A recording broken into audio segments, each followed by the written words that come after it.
Lan! Atladılar lan!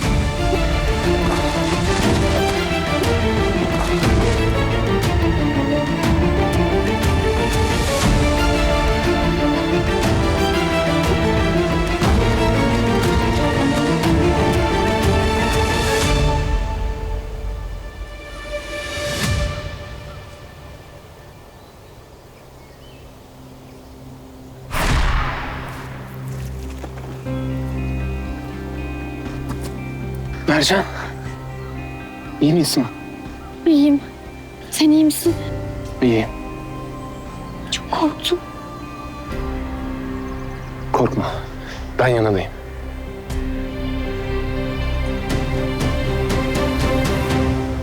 Sakın lan! Yaşamayacak onlar!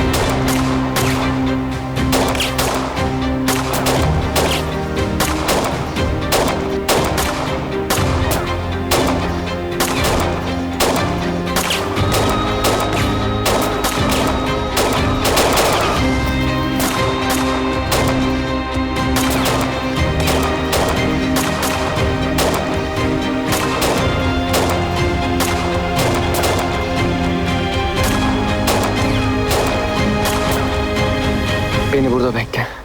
Sakın kımıldama, tamam mı? Gitme. Ya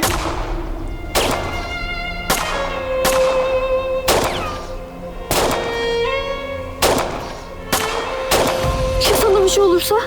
Merak etme. Hiçbir şey olmayacak. Geri geleceğim, söz veriyorum.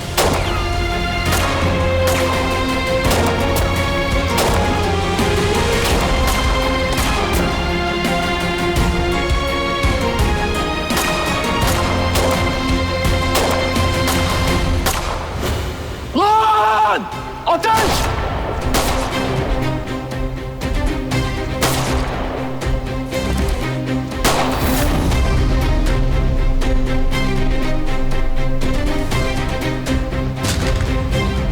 Ne oldu? Mermin mi bitti? Sık lan!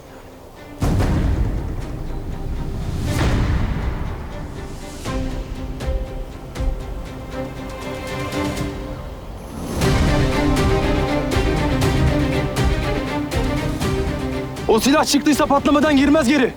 İyi yiyorsa sık lan! O da olacak, merak etme.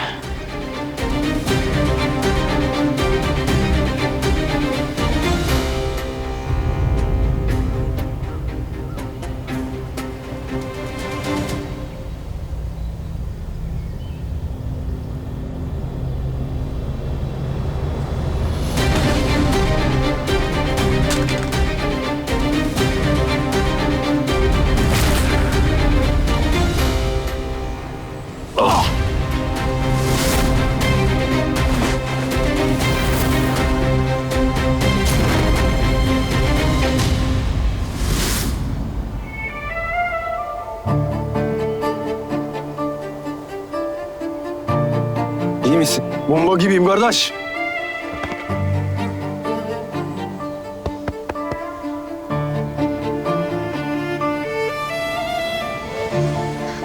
Ateş.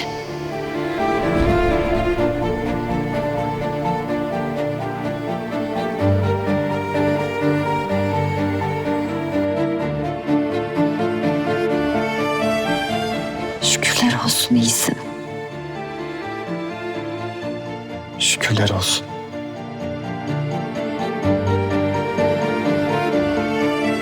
İyi misiniz? İyiyiz. Sana beni orada bekle demiştim.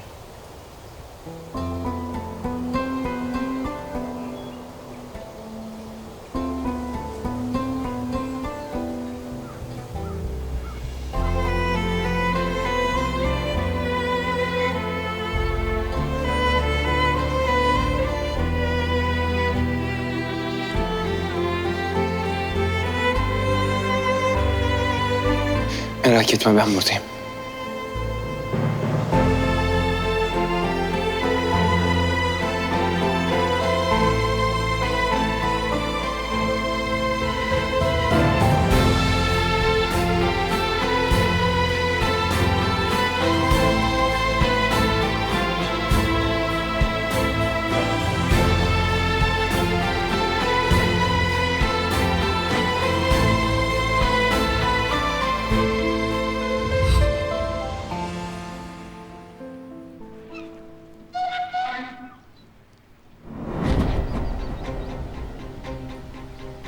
Ateş iyiymiş.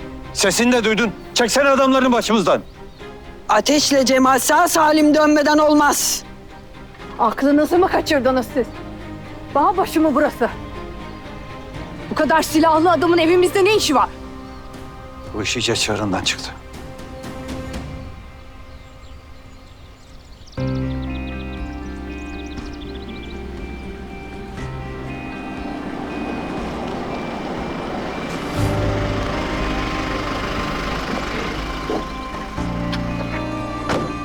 Anne. Oğlum Ateş!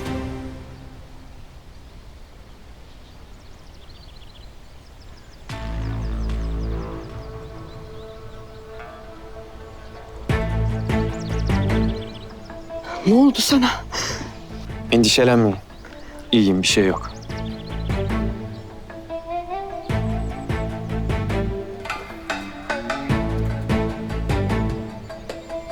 Oğlum bu kan filan ne? Bunlar ne? Ne oldu? Bak benden bir şey saklıyorsan. Bir şey yok dedim Müzeyyen anne. İyiyim.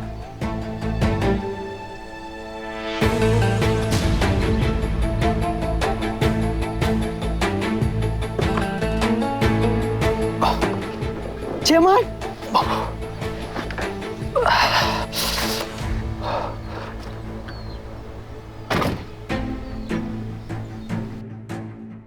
Bir geberemedin. Cemal ne oldu sana? Cemal. İyiyim ana ben. Telaşlanacak bir şey yok. Sen bir de onları görseydin. Cemal.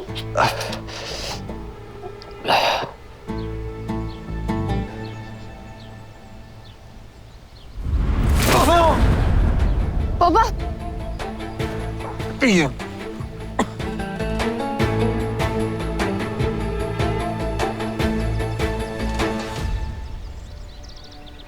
Yeter ama artık. Babamın ne suçu var? Ne demek oluyor bunlar? Siz artık gidin. Bu zorbalıklarınız kabak tadı verdi artık Müzeyyen Hanım.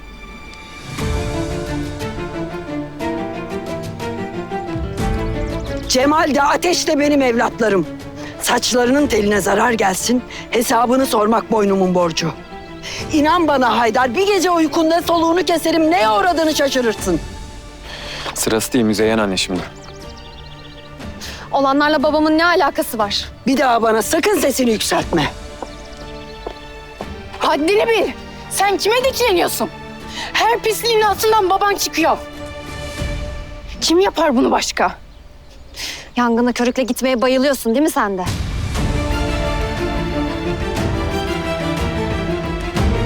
Bu kadar silahlı adamınız olduğuna göre düşmanınız çok sizin.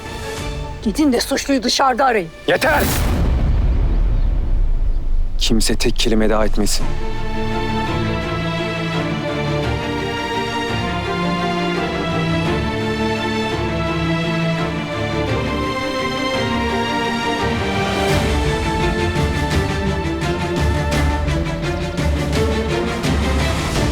Odana çıkar mısın?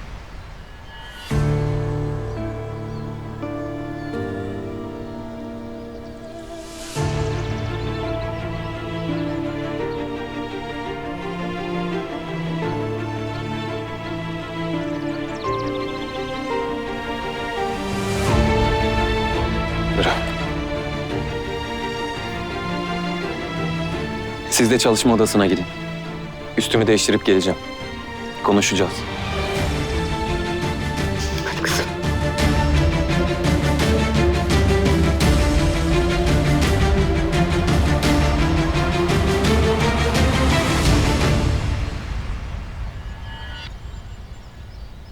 Aksiyonumuz bitmiyor vallahi billahi. Bitmiyor. Sen de yoruldun. Yok canım iyiyim ben. Bomba gibiyim.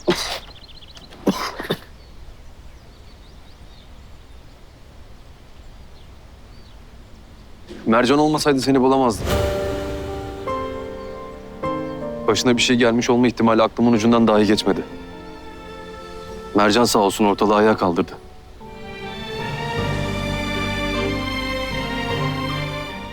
Daha dikkatli olmalıydım.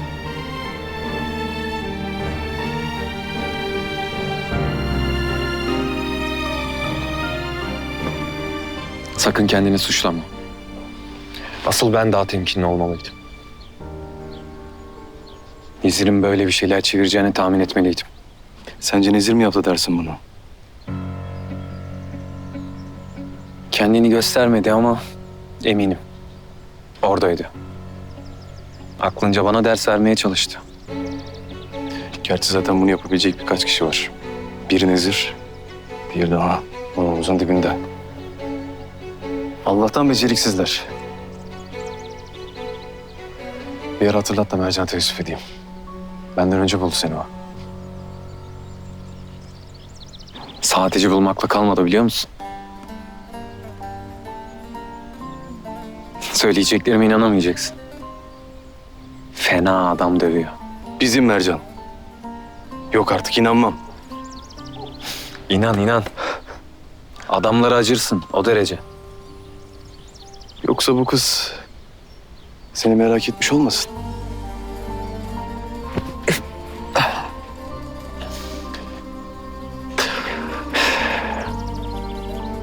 Bir şaşırmadım değil biliyor musun?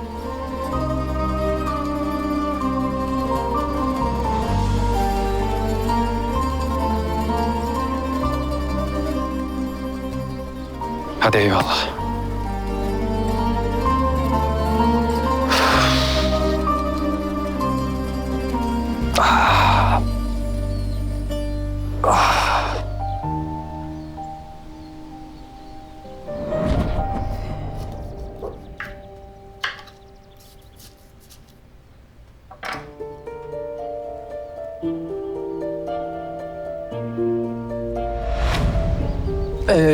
Ben de tam bunu arıyordum. Alışveriş fişleri. Malik Pardon. ben Alo.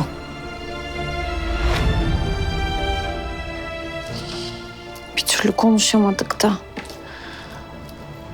Acaba atkıyı verirken mi söylesem onu sevdiğimi?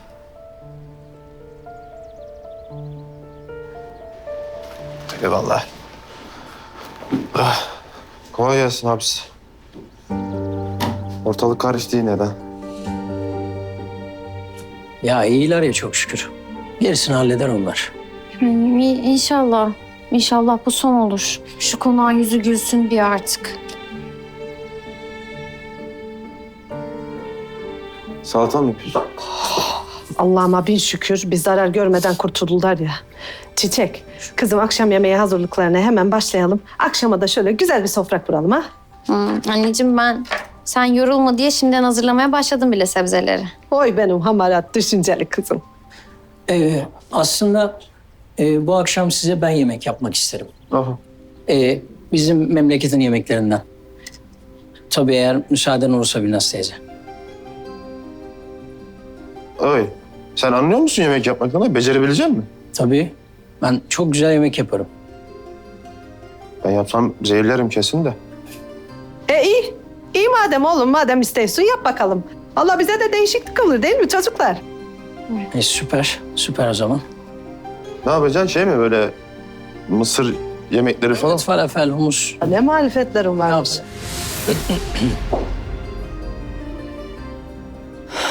Binnaz, ateş için adak adamıştım. Bu para ihtiyaç sahiplerine dağıtılsın. Tamam Müzeyyen Hanım, biz hallederiz merak etmeyin. Oo, bir sürü para var ha burada. Bununla birçok insanı biz nasiplendiririz ha. Bakayım ana bir.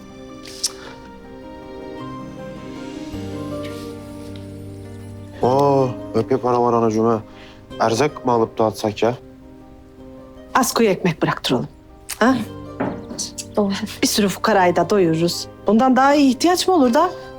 Hem bir sürü aile de faydalanmış olur ha. Doğru. Öyle yapalım ha. Doğru diyorsun anacığım. Sen halledersin anacığım. Öyle yapalım. Sen yemek yapacaksın ha? Ay kardeşim ben.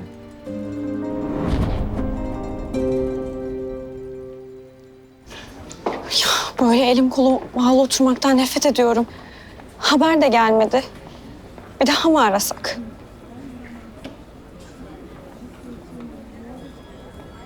Yaşar, bir haber var mı? Kurtulmuş. Çok şükür ikisi de kurtulmuş.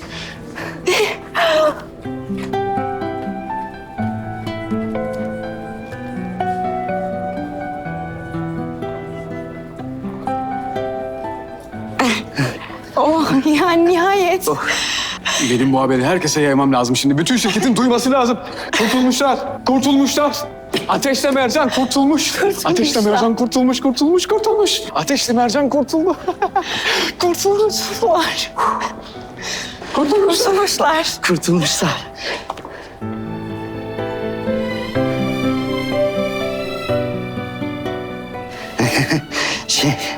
Çok sevindik ya.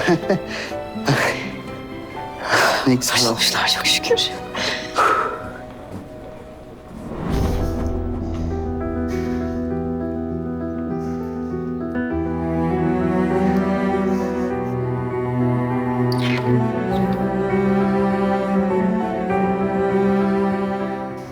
Neden bu tavırları anlamak mümkün değil.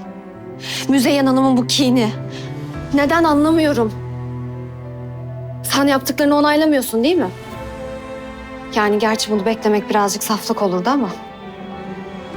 Müzeyyen anne annelik içgüdüsüyle davranıyor. Haksız da sayılmaz. Babam neden yapsın böyle bir şeyi? Dinlemeden, anlamadan sürekli her şeyde bizi suçluyorsunuz. Sizi değil. Babanı. Sen de babamın yaptığını düşünüyorsun yani. Şu an çok şey düşünüyorum. Bunu kim yaptıysa hesabını verecek. Baban ya da bir başkası. Orada her şey olabilirdi. Sana bir şey olabilirdi, zarar görebilirdin. Bak, şu an seninle tartışmak istemiyorum. Sen de yorgunsun, dinlen biraz.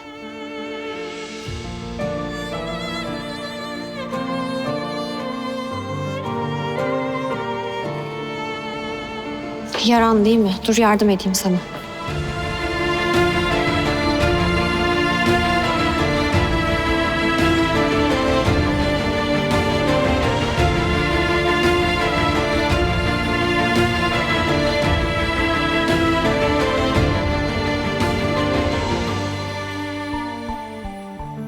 Çok acıyor mu canım? Hayır. Cemal benim için ortalığı ayağa kaldırdığını söyledi.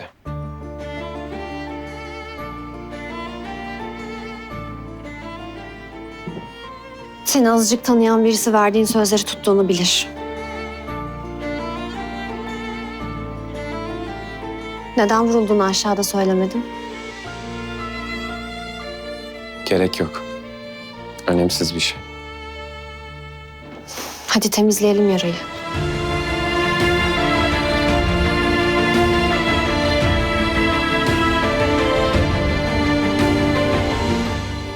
Ben hallederim. Hafif bir sıyrık zaten.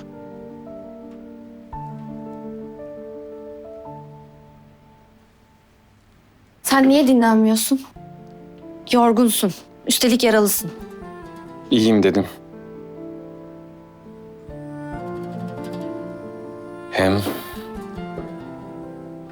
bence sen daha fazla yorulmuşsundur. O kadar adam dövmek yorar insanı.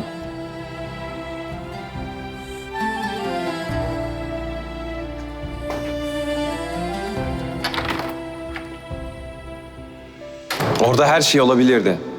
Sana bir şey olabilirdi, zarar görebilirdin.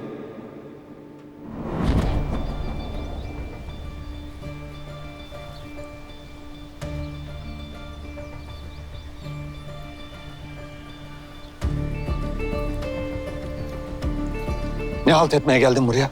He? Hem işi beceremedin hem de gelip karşıma mı dikiliyorsun? Mercan gelmeseydi iş bitmişti. Ona zarar veremezdim. Mercan'a zarar ver diyen mi oldu sana? Her şeyi yanlış anlıyorsun. Mercan'ı kurtarıp Ateş'in işini bitirecektin sen. Adamlara ne oldu? Kaçtılar. Hepsinin hesabını ayrı ayrı keseceğim. Bir işi beceremedi gerizekalı herifler. Berbat ettin her şeyi. Eline yüzüne bulaştırdın. Şimdi benden biliyorlar. Ateş biliyor benim olduğumu. Gözleri bağlıyken oradaki varlığımdan emindi. Bir şey yapmamız lazım. Mercan bu işin içinde olduğumu öğrenmemeli. Yoksa hepten kaybederim.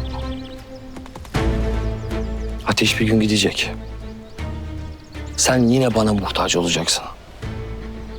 Mercan'la aramın bozulması kimsenin işine gelmez. Haydar, benim bu tür işleri bulaştığımı öğrenmemeli. Eğer Ateş ısrarcı olursa suçu senin üstlenmen gerekiyor. Hiç kusura bakma Nezir Efendi. Hiç kusura bakma, ben sebepsiz yere kendimi ateşe atmam. Ben çıkarım olmadan hiçbir şey yapmam. Ya sana iyi bir sebep verirsem? Ne gibi sebep? Çıkarın olmadan kılını bile kıpırdatmayacağını biliyorum. Sen suçu üstlen.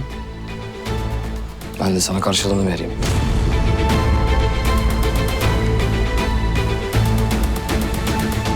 Böyle bir şeye nasıl cüret ederler? İkiniz de az kalsın canınızdan oluyordunuz. Akıllarınca gözdağı verdiler işte. Yanlarına bırakırsak daha kötüsüne cüret ederler. Bizde bu insanlara verecek başka can yok. Bu işin arkasında da Nezir var. Yani beraber mi yaptılar diyorsun? Haydarsız kötülük mü olur? Nerede bir pislik varsa mutlaka onun parmağı vardır. Ve biz bu insanlarla aynı çatı altında yaşıyoruz. Ne zaman ne yapacakları belli değil. Aslı haklı. Yanlarına bırakmak yok. Yoksa daha fazlasına cüret ederler. Yanlarına bırakacak değilim.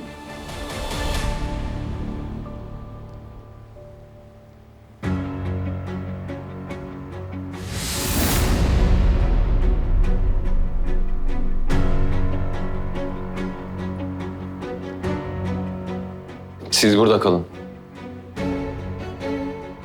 Ateş, Cemal burada kalsınlar.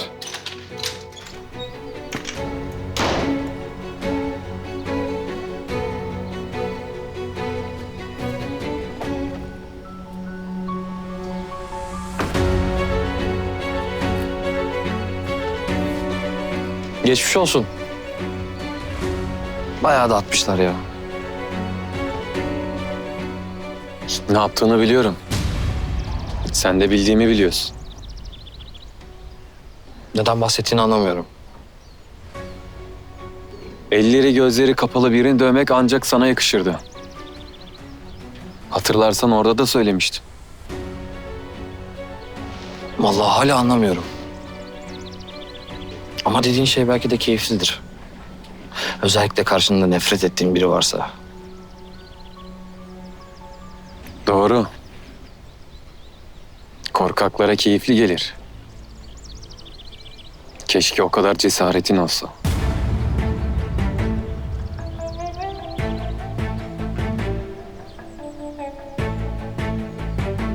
Nezir.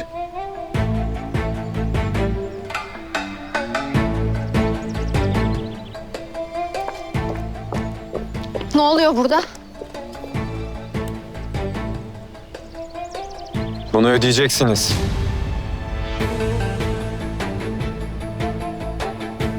Emin olun ödeyeceksiniz.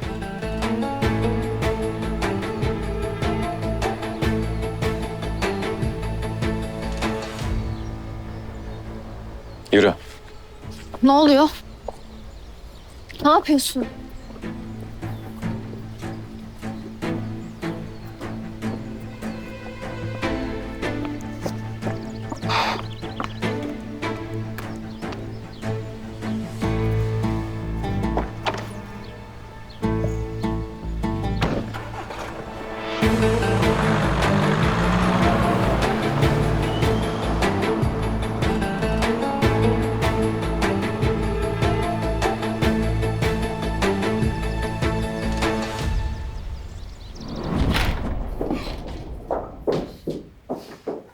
Yok. Gerçekten anlamıyorum ben. Neden tartışıyordunuz? Beni kaçırtan Nezir'di. Önce babam, şimdi de Nezir. Niye suçluyu sürekli burada arıyorsun? Başkası olmadığı ne malum? İş dünyasında insanın birçok düşmanı olabilir. Benim yok. Ama sen her şeyde sürekli onları suçluyorsun. Anlamadan, etmeden. Zaten sinirim tepemde. Bana Nezir'i savunma. Kimseyi savunduğum falan yok sana. Emin olmadan hüküm verme diyorum sadece. Daha ne kadar yaşanacak bu? Daha önce de yaşandı. İçerideydi biliyorum. Nezir de oradaydı. Görmediğini söylemiştin. Görmedim. Görmeme gerek yok. Onun pis kokusunu alırım ben. Eğer şu kadar tanıdıysam, Haydar da işin içindeydi.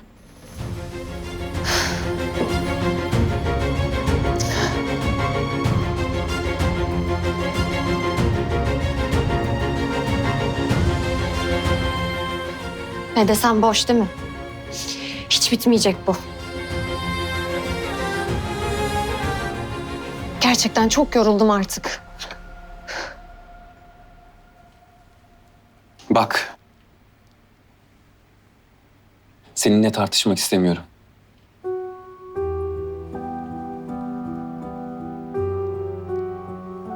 Çünkü konu Haydar olunca ikimiz de tarafsız kalamıyoruz. Gerilmek istemiyorum seninle. En azından bugün.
Karnımız. Acıktım da ben ha.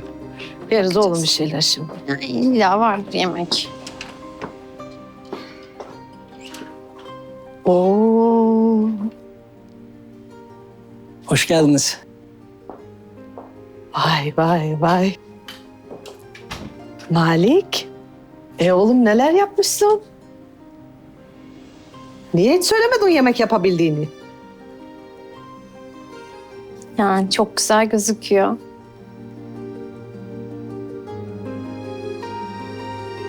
Vay benim güzel kardeşim. Malik, ben senin becerikli olduğunu biliyordum da bu kadarını beklemiyordum da. Bu nedir kardeşim?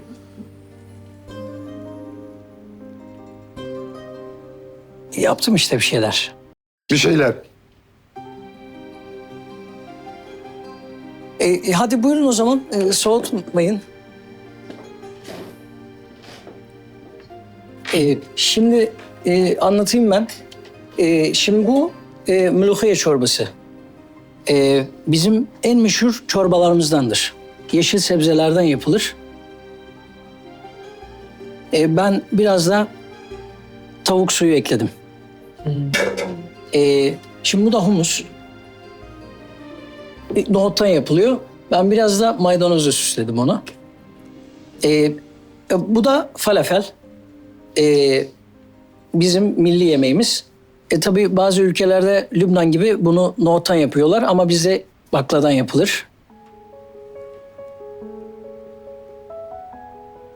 Ve bu kuşari.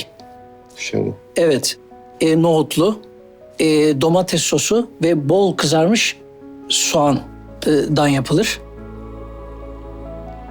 Tatlı olarak da tabii şey yaptım, besbus yaptım. İrmik ve şerbetten yapılıyor.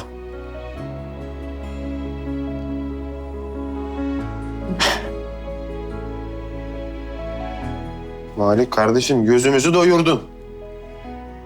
Şimdi sıra midede değil mi? Ben dalıyorum ha. Hadi afiyet olsun o zaman. Ben yardım edeyim o zaman. Lütfen.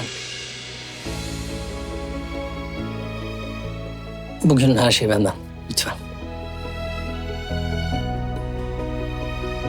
O zaman ben size çorbalarınızı servis edeyim. Affedersiniz. Yavaş da. Ya acıktım da. Adam yapmış o kadar. Ama çok güzel koktu ha. Güzel kokuyor. Uy bayağı yeşil bu.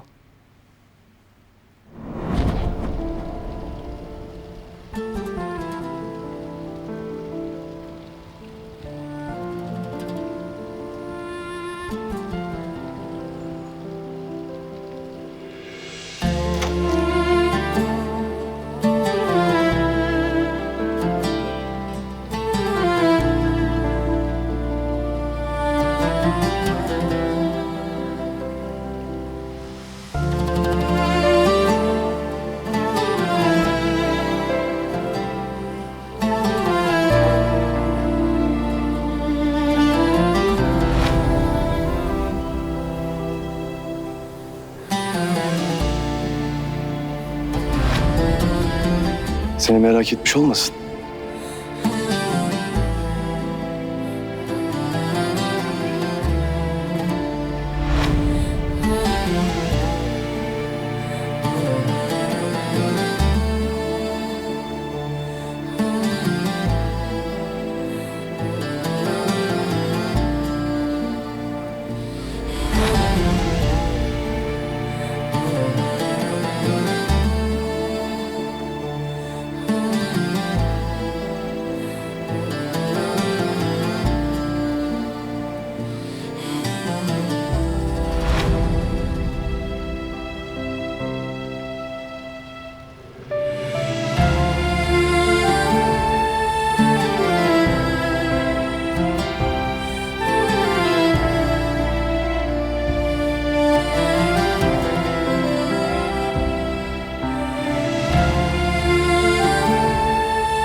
Nasıl oldun Cemal? Gördüğün üzere gayet iyiyim. Gerçi zaten bir şeyim yoktu benim de. Yalnız Mercan beni bayağı şaşırttı. Cesur davranmış. Sorma. Depoda öyle görünce beni de şaşırttı. Öyle herkese kafa tutunca Tam Ateş Karahan'a yakışıyor bir iş. Bay ve Bayan Karahan. Yılın çifti. Ya tamam bakma öyle. Ya bu kız senin işin değil mi? Ondan diyorum.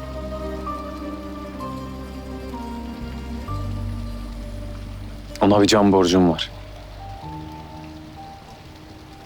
Boşluk almayı sevmem biliyorsun. Bu aralar çok da yıprandı. Ona biraz moral olsun diye bir şeyler yapmam lazım. Ama ne?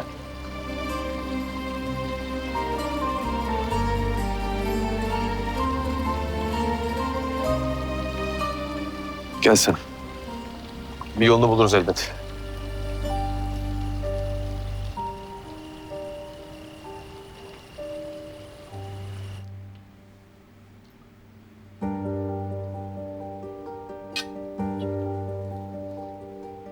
Beğendiniz mi? Ulan kardeşim beğenmek ne kelime ya? Horon tepeceğim diyorum da. Eyvallah. Beğenmek ne demek oğlum? Bayıldım. Ben sana bir şey diyeyim mi? Seni alan kız var ya yaşadı ha. He.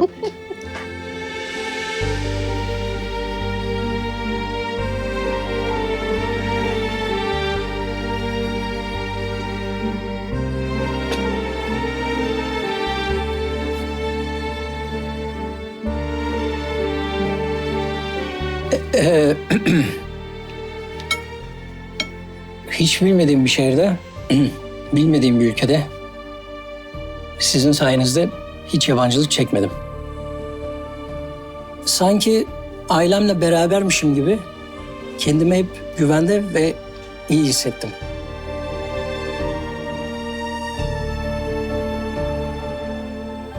Bugüne kadar hep yanımda olduğunuz için hepinize çok teşekkür ederim. Ayrıca sizi tanıdığım için kendimi çok şanslı hissediyorum.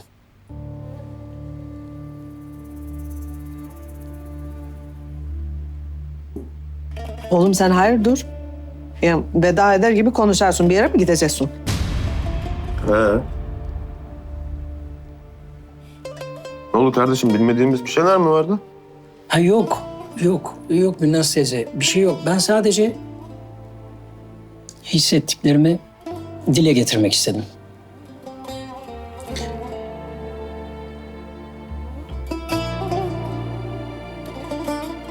Yani bugün yarın ne olacağı belli olmaz.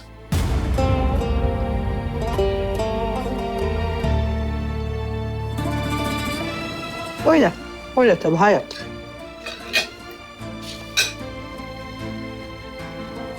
Bu Bak hamarat çocuklar. bizimkine Bak Çiçek. Kardeşim vallahi yemeği yedik, çay da senden de. Şöyle güzel bir tavşan kanı çay yap da içek. Sonra buna girek değil mi bu tatlıya? Kardeşim benim ya. Tatlı çok iyidir yalnız. Tamam. Vallahi güzel gözüküyor ya. Benim de gözüm onda. Benim de. Yemek arası tatlı güzel gider.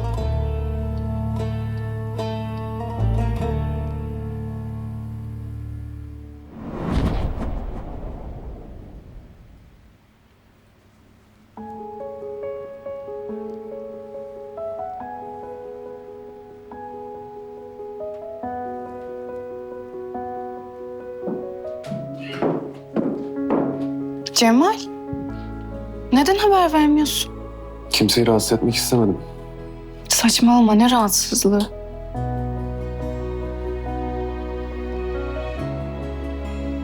Nasıl oldu bu? Silah kabzasının marifeti. Arkadan saldırdı kalleşler.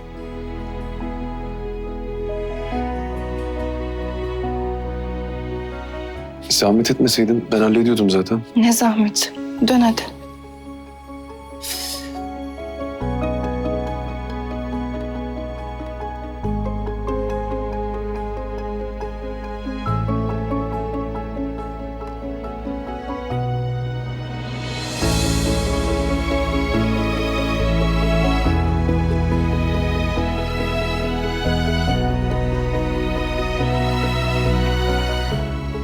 Ben geldiğimde hiç de halleder gibi bir halin yoktu.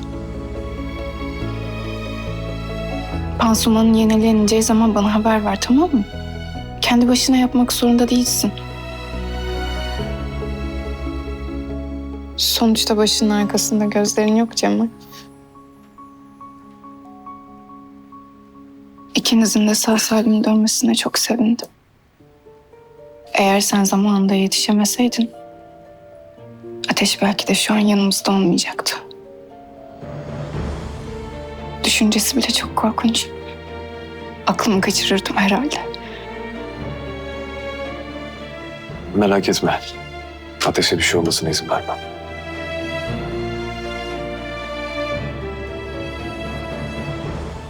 Pansuman için sağ ol. İyi geceler.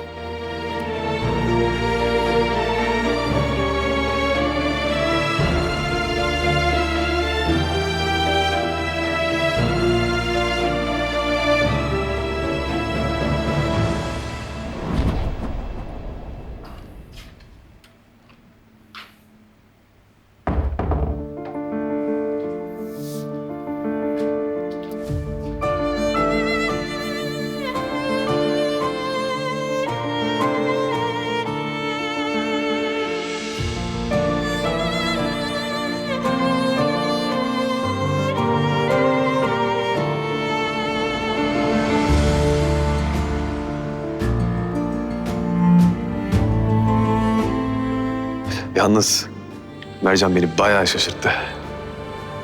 Cesur davranmış.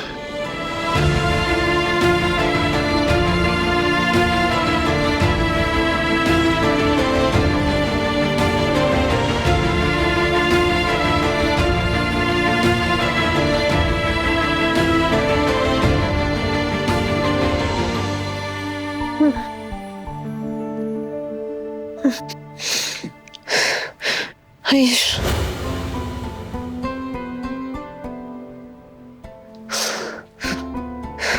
Hayır.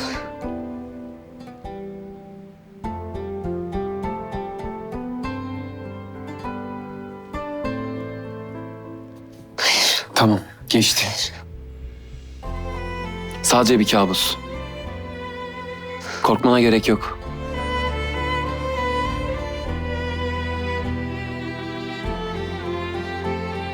Duyuyor musun beni? Uyan. Yanındayım bak.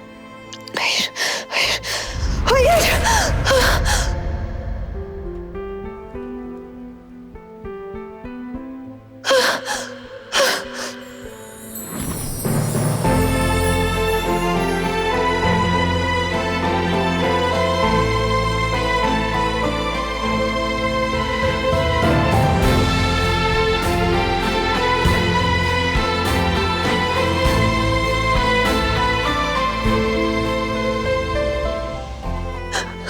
Uçurumdan atlıyorduk.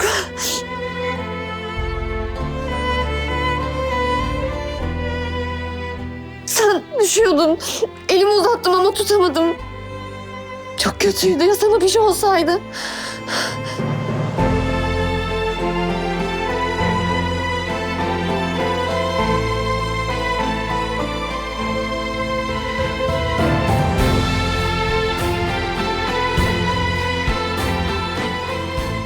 Olsaydı üzülür müydün? Ne yapıyorum ben?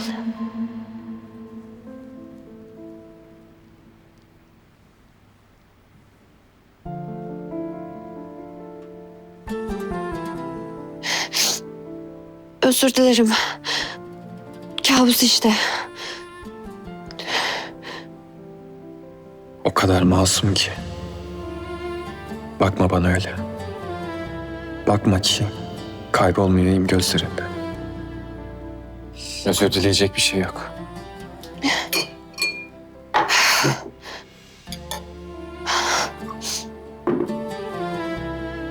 Hadi iç suyunu.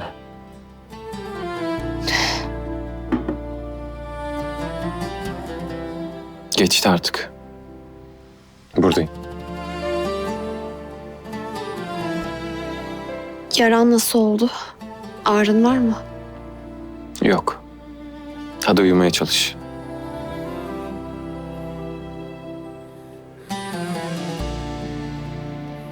Korkmana gerek yok. Buradayım ben. Korkmuyorum.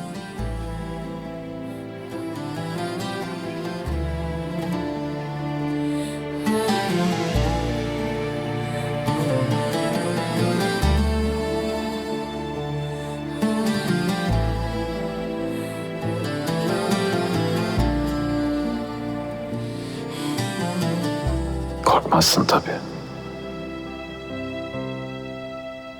Korkusuz prenses.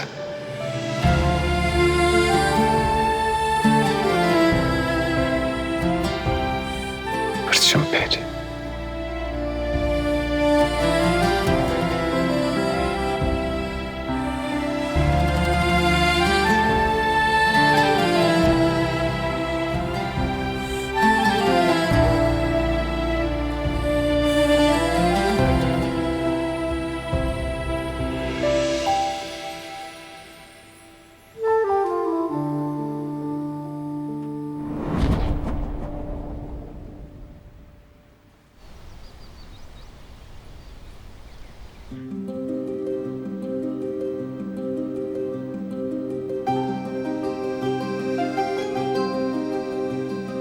Bugün her şeyi anlatıp onu ne kadar çok sevdiğimi söyleyeceğim.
Ben bayağıdır Instagram'a fotoğraf atmamıştım ya.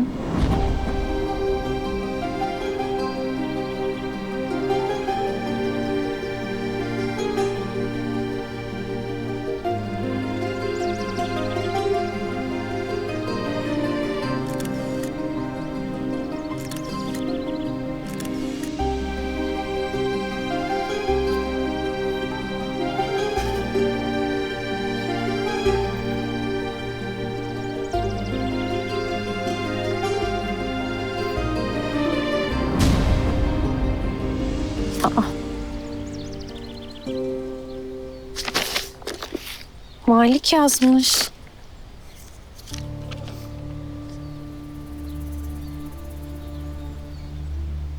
Çiçeğim, bu şehrin anlamı benim için sensin. Kalbimi sana açtığım günden beri buralar benim evim oldu. Ama sen beni kalbinden kovarak evimden de kovmuş oldun. Sana bir adım kadar yakın ama aynı zamanda kilometrelerce uzağım. Yüzüne doya doya bakamamak, birlikte vakit geçirememek, sevgime karşılık alamamak canımı o kadar çok acıtıyor ki. En iyisi buralardan gitmek. Gitmekten başka çarem yok. Hafızamdan gülüşün, kalbimde sana karşı duyduğum sevgi hep benimle olacak. Hoşça kal sevdiğim. Hoşça kal sevdiğim. Hoşça kal sevdiğim.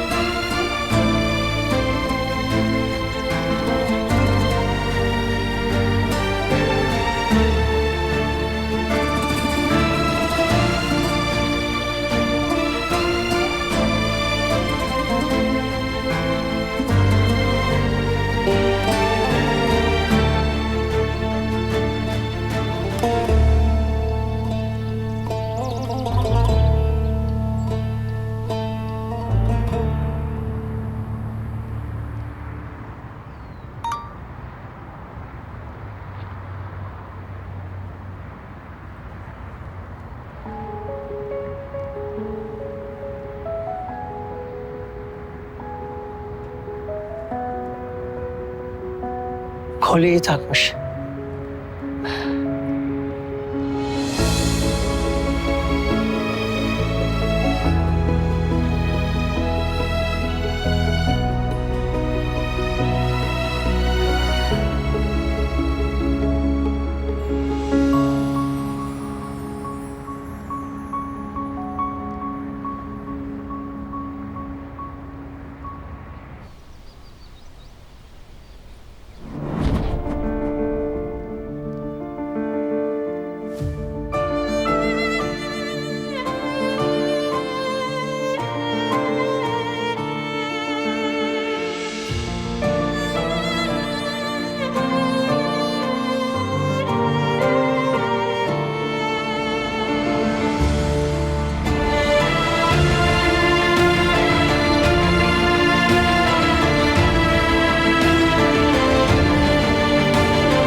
Benim Mercan.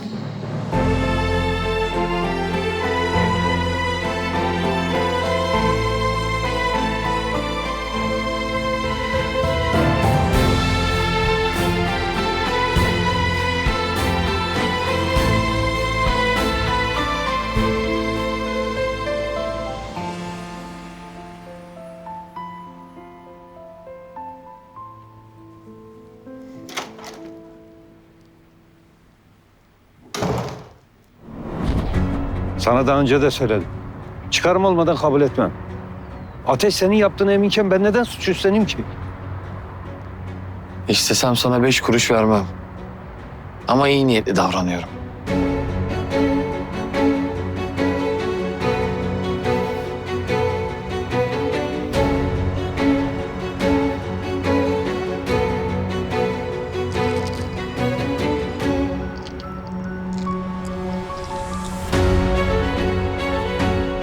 Kabul edersen bu taşların satışından sana pay veririm. Uzun zamandır iyi kazanıyorum. Vereceğim miktara göre değişir. Bana bak Haydar. Bence iyi bir teklif bu. Akıllı ol. İkimiz de karlı çıkalım. Ben Ateş denen zibidi yakamdan düşsün, Mercan benden şüphelenmesini istiyorum. Sen de para. Ya beni ilgilendirmez dersen o da olur. Ondan sonra seninle alakalı olan şeyler de beni ilgilendirmez. Ama bilirim kim dost kim düşman. Sana bir tavsiye. Beni sakın düşman etme.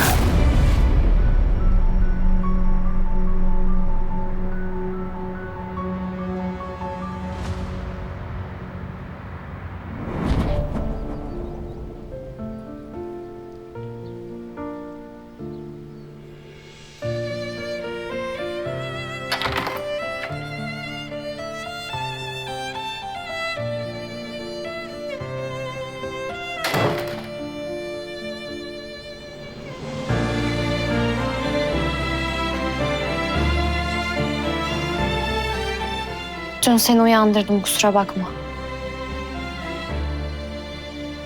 Yaşadıklarından sonra normal.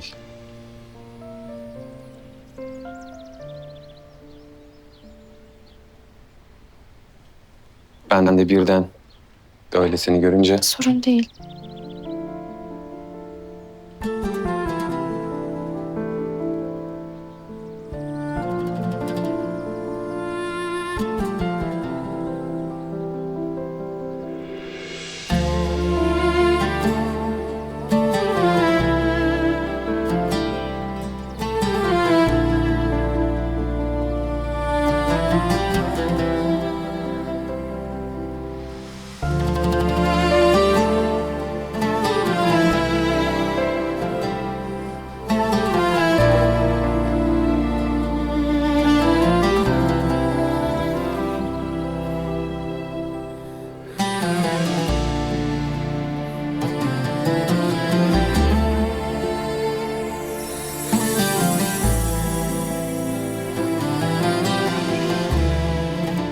Doktora mı gitsen acaba?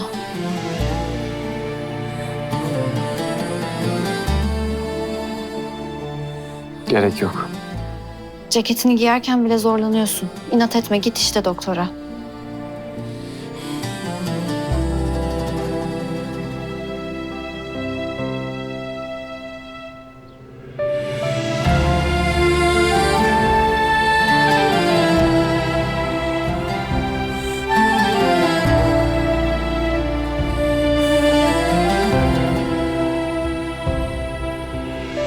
Bu şekilde yaşamak çok yorucu değil mi? O ne demek? Sürekli bir kaos, sürekli bir gerginlik var etrafımızda.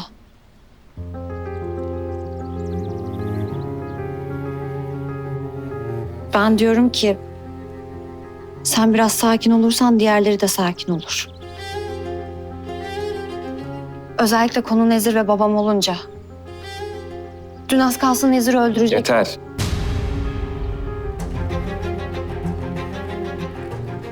Nezir de babanla masum değiller. Herkes yaptığının karşılığını alacak. Zamanı gelince ikisi de yaptığının hesabını ödeyecekler. Ben de tam bundan bahsediyorum işte. Nereye kadar? Nereye giderse o kadar. Başka yolu yok.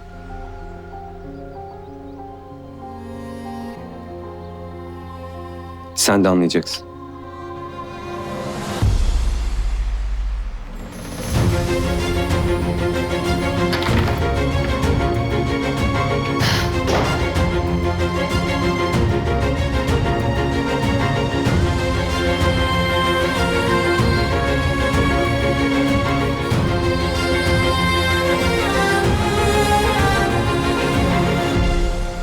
misin? Tamam. Haber alır almaz bana haber ver. Bak sen şu Nezire ya. Bizden habersiz neler karıştırıyormuş bu herif. Bizim hiç bilmediğimiz bir işi daha varmış. Değerli taş alım satımı. Hatta şu sıralar Afrika'dan gelen çok değerli taşlar varmış elinde. Tam istediğimiz fırsat ayağımıza geldi. Bu işin peşini bırakmayalım.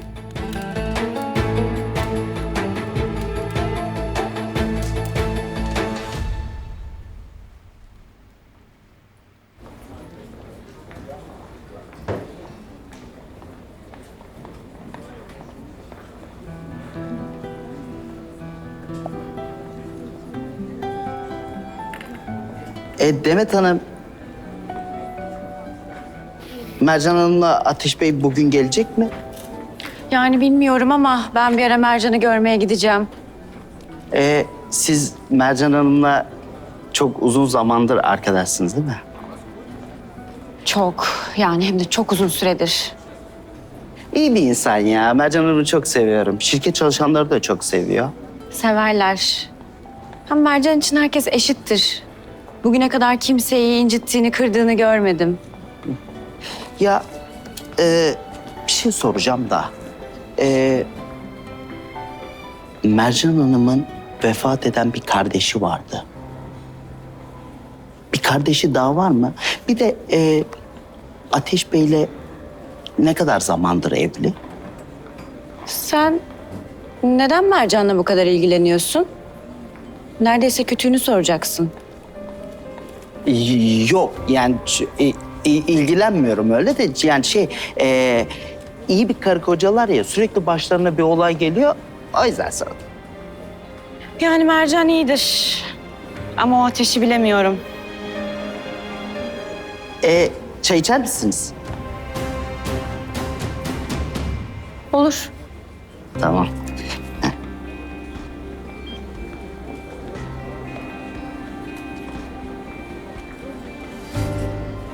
İki tane çay alabilir miyiz? Birinci kat. Tamam.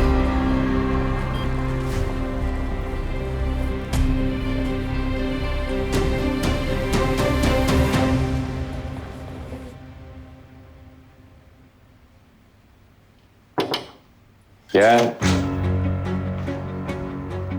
Müsaitsen konuşalım. Ne istiyorsun? Konuşmak. Ben istemiyorum. Dışarı.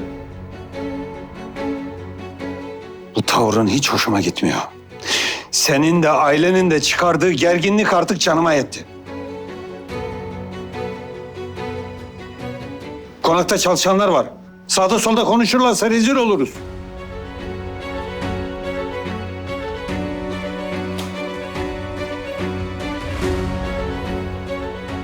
İnsan kaçakçısı Haydar rezil olmaktan korkuyor ha? Aile şerefimiz zedelenir orada burada konuşulursa. Keşke bunu basına malzeme olmadan önce düşünseydin. Benimle doğru düzgün konuş. İstediğim gibi konuşurum. Başı her sıkıştığında kızının arkasına saklanacak birinin tehdidini ciddiye alır mıyım sence? Para için kızını tanımadığı biriyle evlendiren bir babasın sen. Oğlun da senin gibiydi. Hep kendinize siper olacak birilerini buluyorsunuz. Mercan olmasaydı seni çoktan yok etmiştim. Bir daha bu kadar şansın olacak mı bakalım? Bir dahaki sefere alırım canını.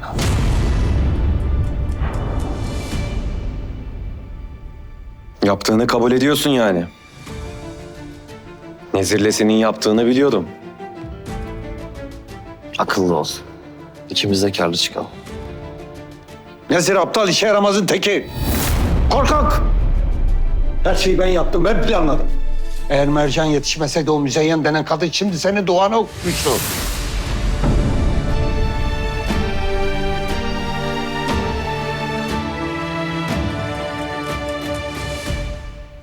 Mercan'ın arkasına sığınan bir tek ben değilim.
Ateş'in yolculuğundan ilk siz haberdar olmak istiyorsanız kanala abone olun, zil simgesine tıklayın ve yeni bölümlerden ilk siz haberdar olun.